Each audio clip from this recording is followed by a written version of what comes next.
Ms. Shireman, come in. Yes, sir. Okay, I'm Judge Shane Luholt.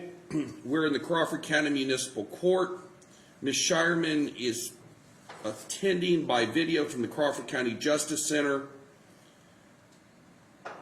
Today, it looks like I have two charges involving Ms. Shireman.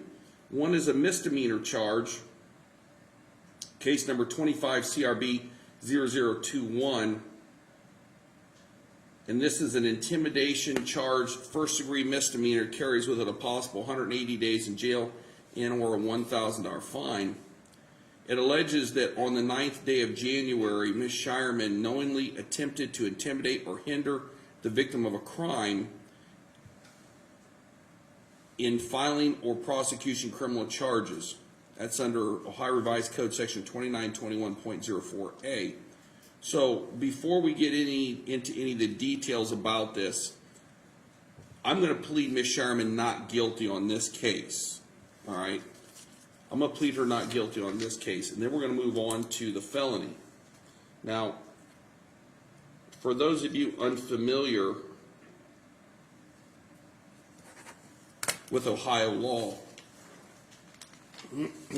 I do not have ultimate jurisdiction over felonies. That rests with the common pleas court. However, under Ohio law, someone who's been arrested on a felony but not yet indicted is entitled to what's called an initial appearance. That initial appearance comes before the municipal court.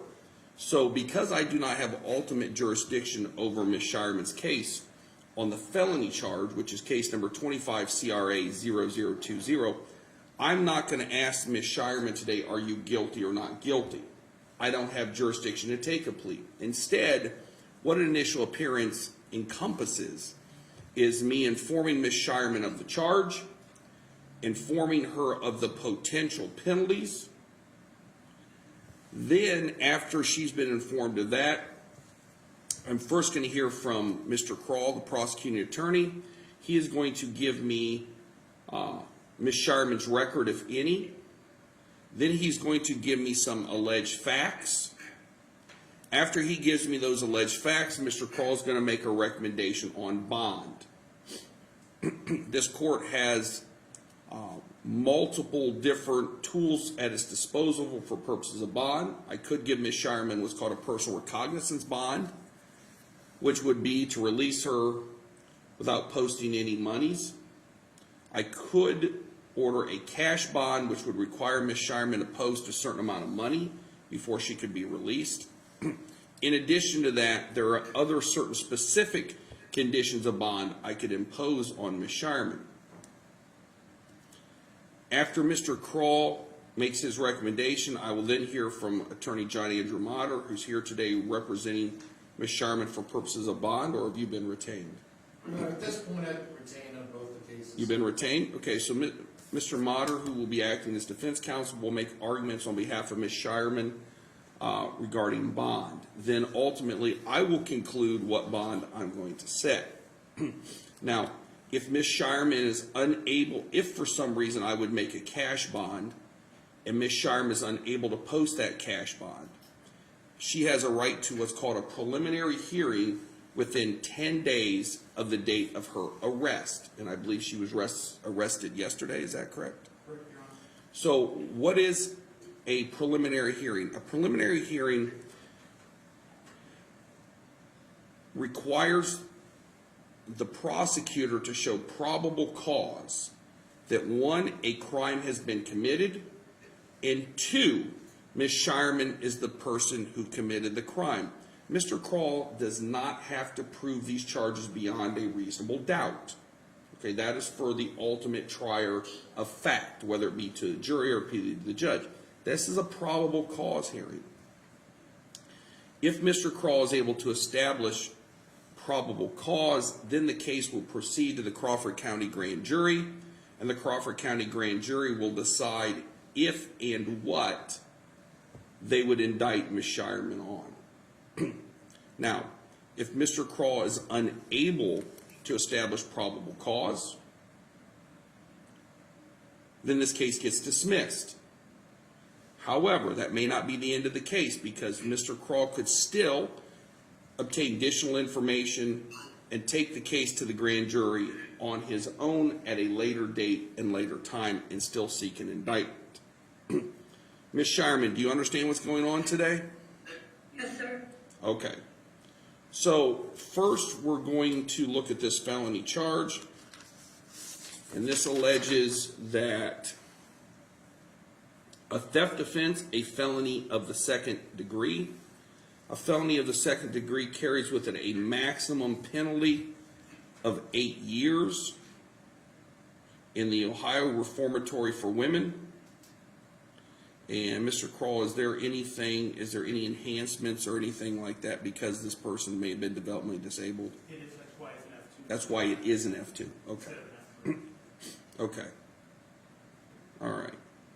It alleges that on or about May 1st, 2019 through January 9th of 2025, with purpose to deprive the victim of property or services, knowingly obtain or exert control over said property or services without the consent of the owner or person authorized to give consent, and the victim of the offense is a disabled adult and the property or services stolen is valued at $37,500 or in less than $150,000 in violation of Ohio Revised Code Section 2913.02A1. So, Mr. Kroll, first I want to hear from the state as to whether or not Ms. Shireman has any previous convictions. Yes, Your Honor. Defendant has 2003 conviction for telephone harassment out of Gownian.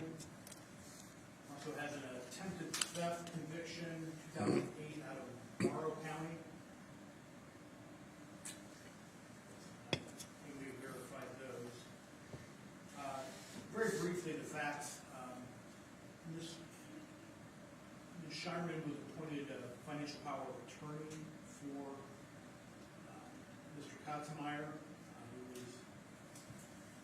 doesn't have the diagnosis, and I have not seen that, but just from our interaction, he's a very high-functioning individual. He worked at our CAC for 25 years, and that is where he was able to save quite a bit of money.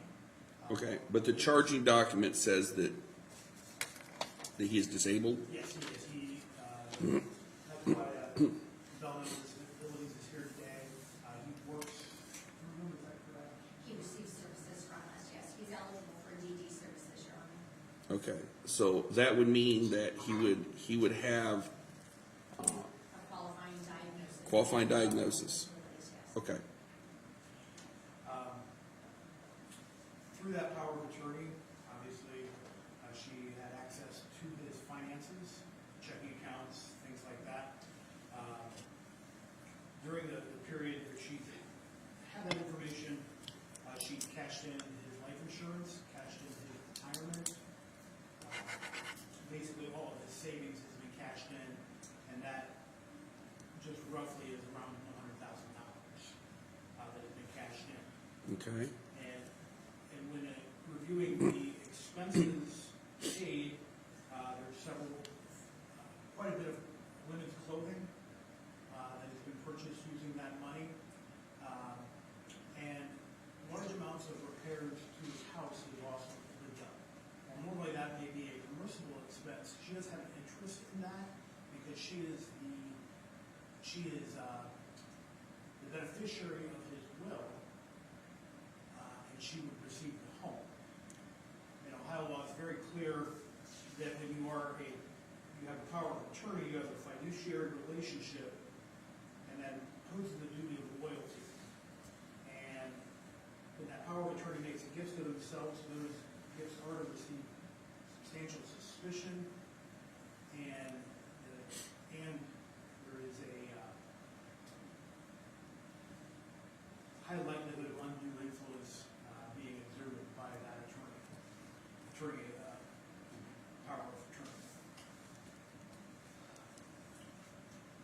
So even if those daughters were, and those are not, that's just one of many.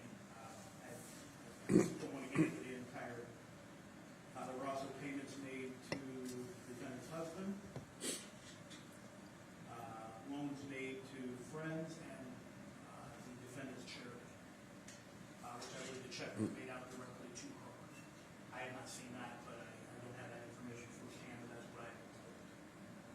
Okay.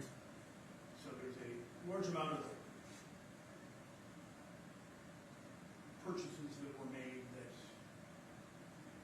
and this has been analyzed by the Bureau of Criminal Investigation through the state of Ohio. We have the sheriff's office. So BCI has done a forensics on, is Mr. Kotzemeyer? His account, yes. His accounting, okay. And the officer was planning on being here, but he just got called to an emergency, other law enforcement matter, so. Okay. So he will be here to give you more information and answer any questions. Also, there were several credit cards taken out in Mr. Kotzemeier's name. Before she was power of attorney, there were no credit cards. So we're looking into those as also potential misuses of this fiduciary authority. Okay. And the dollar amounts could be close to six figures. Okay. So try, and the reason why Ms. Shireman was taken into custody is the interviews occurred yesterday. Mr. Kotzemeyer was interviewed, then obviously law enforcement wants to try to get both sides of the story. Immediately upon the conclusion of her interview, she calls Mr. Kotzemeyer. I don't know exact timing, but within an hour or so, there was a phone call that had both Ms. Shireman and Mr. Kotzemeyer on the phone, where it's pretty clear she's applying pressure on him to recant his statements. Is that recorded? Yeah, I believe so. Yes. I have not gotten that yet.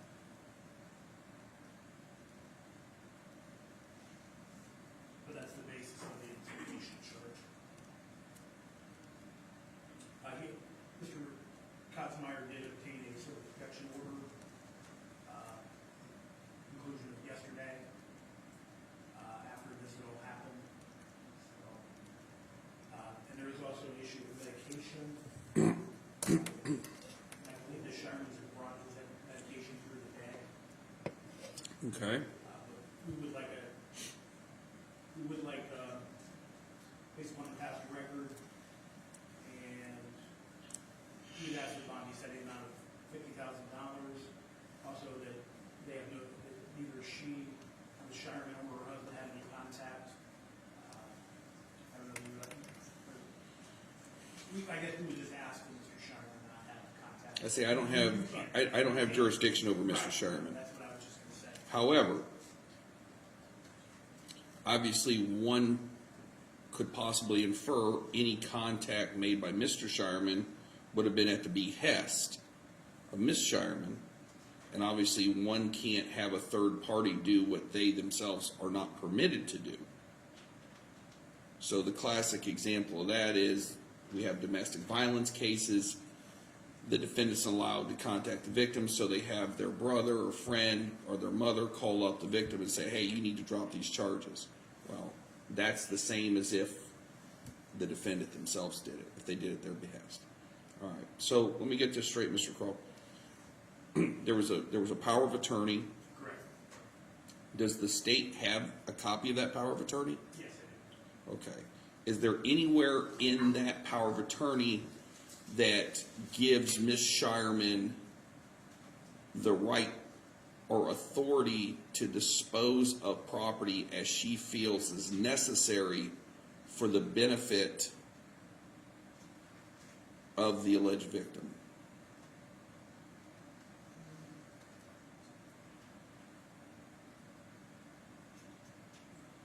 The property could be sold, but she could not sell it to herself. Correct.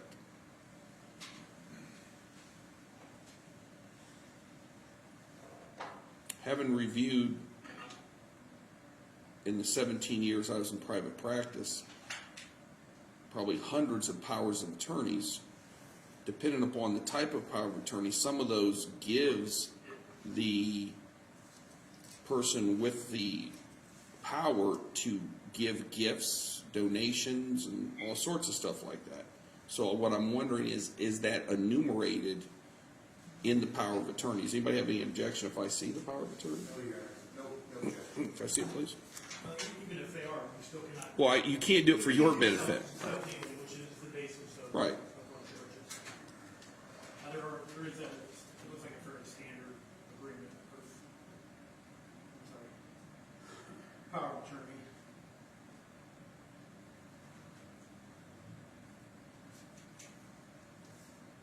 Apologize, I had my eyes dilated this morning, so That's okay. reading is a huge challenge.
Well, it appears that this power of attorney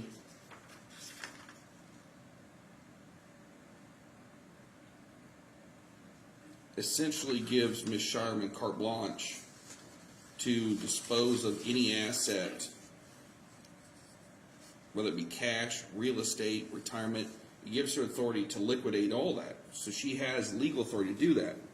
It appears that the issue, Mr. Kroll, that you have with this is that this is self-dealing, that this is, that yes, the power of attorney gives Ms. Shireman the authority to liquidate his retirement, liquidate his bank accounts, spend money, sell his real estate, make improvements to the real estate. The question then becomes, were these decisions made in a fiduciary capacity for the benefit of the individual she's supposed to be the power of attorney of, or are these benefits that flow directly to Ms. Shireman? And what, Mr. Kroll, you're saying is that there's been a forensic review of these bank accounts, and it's your, or the BCI in the Crawford County Sheriff's Department's opinion, that many of these monies flow directly to the benefit of Ms. Shireman for purchases of jewelry, clothing, donations to a charity. What about just cash? Is there anything? $25,000 was made out of cash. Okay, $25,000 made out to cash to Ms. Shireman. Just cash. Okay, just cash. Okay, so I see what you're saying. It was made out to cash. Checks to cash. Checks to cash. Okay. We were given the visa. Okay. Now, I may be asking questions, Mr. Kroll, you don't know the answer to. If you don't, that's fine. At the time, during this period of time, was the residence that Mr. Kotzemeyer lived in, was that paid off? He owned it. He owned it? Okay. And it's my understanding as well that the Shireman's husband lives there. Okay. Okay. And I don't believe he pays any, No, we're not aware that he pays anything to be there. Is there a familial connection Not that I'm aware of. through either consanguinity or affinity with the Shiremans? Not that I'm aware of. Okay. He does have some family in the area. Okay. Okay. All right. So, Mr. Kroll, your recommendation is $50,000 cash surety? Yes, Your Honor. All right. Mr. Mott, on behalf of Ms. Shireman. Please accord, Your Honor. Again, basis of these allegations are such that I myself believe that there are a lot of holes in that allegation without, and understand, I've not read the power of attorney, I've not had an opportunity to look at the forensic accounting to see what they have listed, but obviously my concern is that we're way early for everybody to get down to the point of saying, yes, this is it, or yes, it's not. But that's not this court's decision process as much as it's a decision of what the bond should be. Ms. Shireman is a resident of Bucyrus for at least 30 years. She has had many connections within the city, so she is not a flight risk per se. The accused charges that have been presented have occurred. One was over 20 years ago. The other one is clearly over 15 years ago. I don't believe the court should use those as an indication of that, and either one of those I don't believe are defined as crimes of violence under this statute. So my recommendation to the court would be, I would recommend to the court put an OR bond. I have no problem with the court saying that she will have no contact with Mr. Kotzemeyer during the pendency of this action. I will communicate that directly with my client if that was so ordered of the court. But my belief, Your Honor, is that while this matter will have, shall we say, further involvement once we have a release of discovery and everybody starts looking at what records exist, I believe we're going to have there'll be a little bit of issue between what was said today and what was actually proven. And with that said, Your Honor, I'm asking the court to give her an OR bond. I'm not asking you to dismiss charges or to say you didn't, because at this point the court really doesn't have evidence before it other than what Mr. Kroll has indicated he believes the evidence will say. So I suspect at the end of the day you'll find that there's probable cause to continue the charge, but I believe that an OR bond is appropriate. Thank you. All right. Ms. Shireman, you have the Fifth Amendment right to remain silent. However, under the criminal rules, if you wanted to make a statement for purposes of bond, you could. I assume, Mr. Moderator, you're encouraging her not to make a statement. Yes, Your Honor. I've already told her that I would suggest she have nothing further to say. Okay. All right. Well,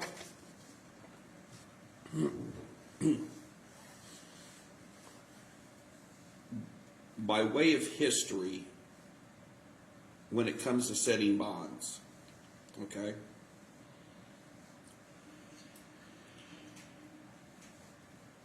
the Ohio criminal rules had set forth in Criminal 46 a list of considerations that this court is supposed to consider for purposes of setting bond on a criminal defendant. Then the Supreme Court, not the existing Supreme Court, decided to vacate a lot of those things that we were supposed to consider. Then, in response to that, the Ohio legislature put on a potential constitutional amendment to be added to our Constitution for the state of Ohio that said the number one thing I'm supposed to consider when setting bond is public safety. Now, when the Supreme Court and the previously tinkered with it, they took that out, as well as some other things. So that amendment was passed, and so when I look at any criminal case, especially at the felony level, the first thing I have to look at is public safety. Now, in looking at this particular case, okay, first question is, does Ms. Shireman pose an immediate risk to the safety of the people of Crawford County? That's the first thing. Okay. I would say the answer to that is no. Ms. Shireman has led mostly a law-abiding life, and she has not been convicted of any crimes of violence. Now, in any case where you have a victim, the court has to be concerned that if the defendant were released, or even sometimes they're not released, that they will take measures to try to intimidate, scare, create undue influence on the victim to get them to either recant or try to drop charges. This is something that happens, believe it or not, all the time. In this particular case, Ms. Shireman has been charged already with intimidation. Now, obviously, I pled her not guilty. Mr. Kroll says he has evidence of that phone call. It's recorded.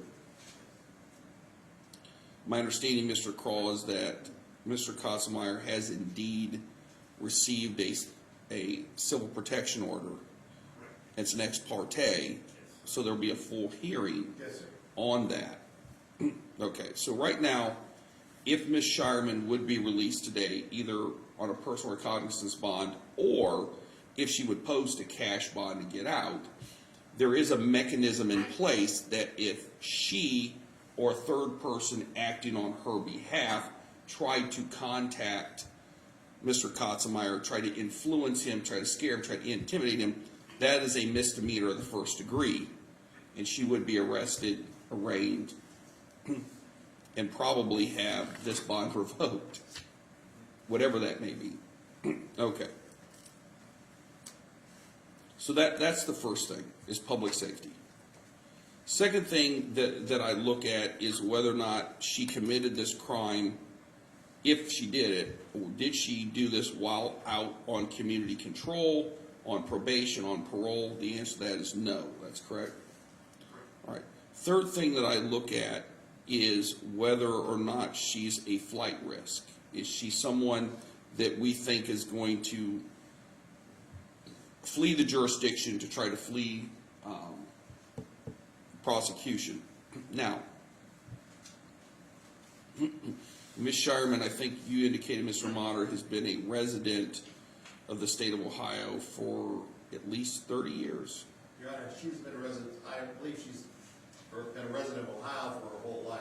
Okay. She's been a resident of Bucyrus for 30 years, and so, yes. All right. Well, Ms. Shireman it looks like, was born in 53.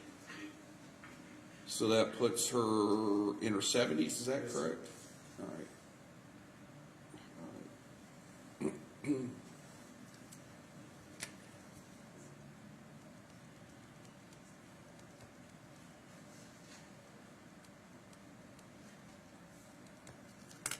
So one of the things that a court looks at when you have high-level felonies, and this is considered a high-level felony because it's a felony of the second degree, and a felony of the second degree carries with it a maximum penalty of 8 years in the Ohio Reformatory for Women. It's a fancy word for prison. However, under Ohio law, Mr. Crowley, correct me if I misspeak on this issue. This being a felony of the second degree, there's a presumption that Ms. Shireman, if convicted, would serve a minimum of 2 years. Okay, so, and what that means is a presumption means that if she would be found guilty, that she would have to do at least 2 years in prison. And the only way that she wouldn't do 2 years in prison is if that presumption was rebutted. Now, I'm not going to go down all the ways that presumption could be rebutted. That's not really for today. So the question then I look at is Ms. Shireman a flight risk? And oftentimes we have people that come in this court who have been charged with F1 crimes against children, serious drug dealing, where they don't have necessary connections to Crawford County, or because the crimes they committed against children, there's a mandatory sentence of life in prison if they be found guilty. And people faced with, oh gee, I might go to prison for the rest of my life, decide they would rather cut and run and flee the jurisdiction rather than face the possible conviction and go to prison for the rest of their life. So in this particular case, Ms. Shireman's looking at a maximum penalty of 8 years. Now, she has no prior felonies, and she has a small criminal record from 20 years ago. I'm not the common pleas court judge. I'm not going to pretend to know how the common pleas would sentence her if she was found guilty. But I do look at the fact that if she is found guilty, that there is this presumption that she would have to serve a minimum of 2 years in prison. Is the threat of having to serve a minimum of 2 years in prison enough to frighten someone into fleeing the jurisdiction, trying to flee? Okay. Certain people probably, yeah. Ms. Shireman, a lady in her 70s, I don't know that.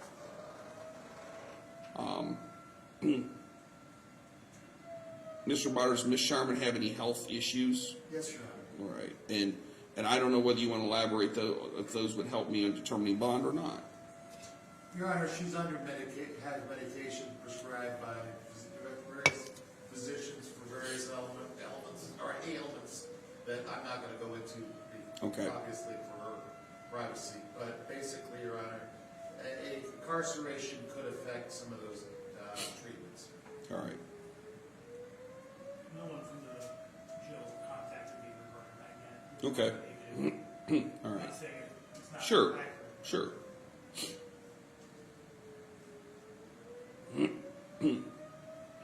All right.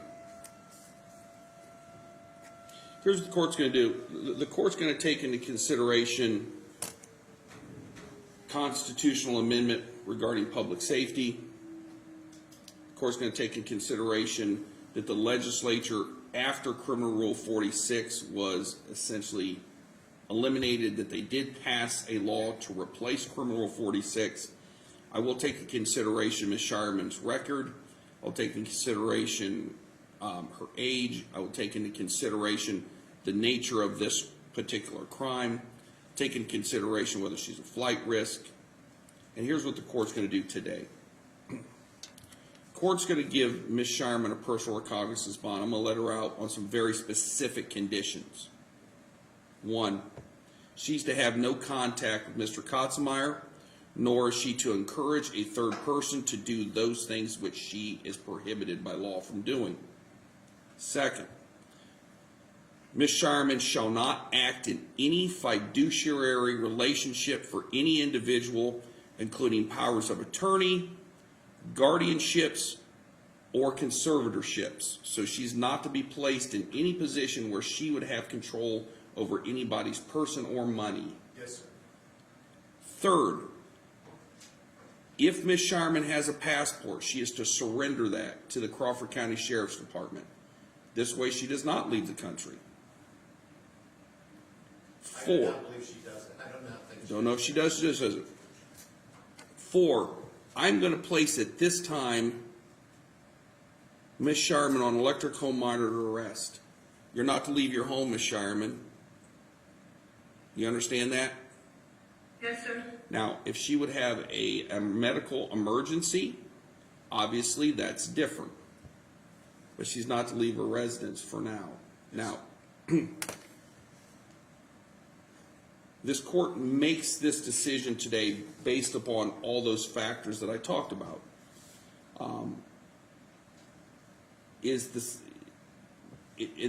Primarily, I don't believe Ms. Shireman is an immediate threat to the community to cause someone harm, especially if she is placed on electric home monitor arrest and she can't leave her house, that she cannot act in any type of fiduciary relationship with any individual, and that she is not to contact Mr. Kotzemeyer in any way or encourage a third person to do that.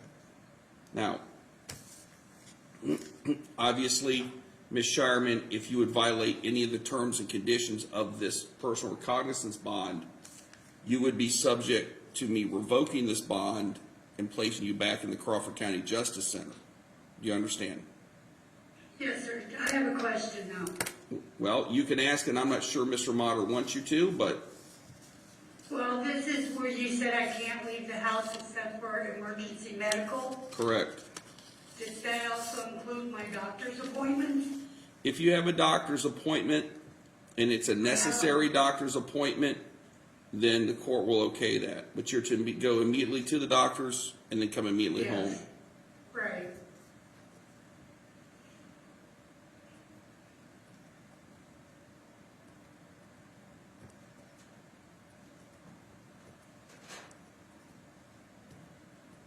All right, that'll be the order of the court. Stand in recess.